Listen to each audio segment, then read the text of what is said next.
Ibinahagi naman ng ilang nakaligtas na pasahero kung paano sila nakaangat sa tubig kahit pumailalim na kasabay ng paglubog ng Ro-Ro vessel. Sinailalim na rin sila ng DSWD sa stress debriefing. At live mula sa Masbate, saksi si JP Soriano. JP?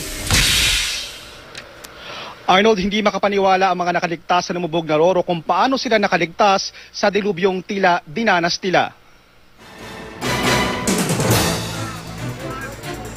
Mula nang lumubog ang MV Idea of Carmel, may 30 hanggang 45 minuto din daw na naghintay ang mga pasahero nito bago ma-rescue.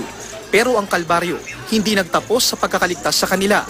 Kinailangan silang isailalim sa stress debriefing sa DSWD Center ng Bayan ng Aroroy. Pinakamabigat ang nararamdaman ng mga kasama ng mga pumanaw na sina Erlinda Holbitado at Carlota Senga. Ang nakaligtas na pamangkin ni Erlinda na si Noel Agbayani, ikinuwento sa akin na dadalo lang sana sila sa Aroroy, Masbate para sa isang house blessing.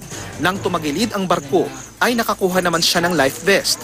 Bagamat kasama pa rin sa mga pumailalim sa barko. Naramdaman namin dahan-dahan tumatagilid tapos gumano na, tumaob, diretso lubog na.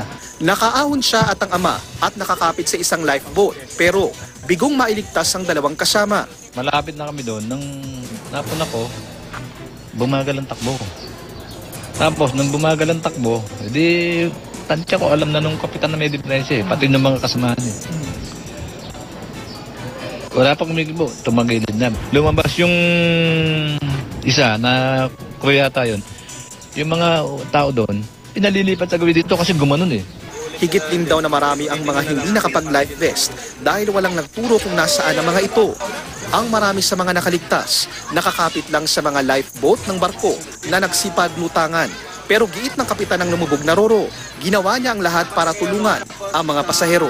Parang wala pang tauhan ng Coast Guard Arnold, hanggang sa mga oras na ito nananatili sa isang morgue dito sa Aroroy sa Masbate ang labi ng dalawang nasawi sa paglubog ng Ro-Ro at bukas o sa lalong madaling panahon ay inaasahan silang iluluwas sa Maynila kung saan sila nakatira. Habang ang ilang pang nakaligtas ay nakauwi na sa kanilang mga bahay dito sa Masbate.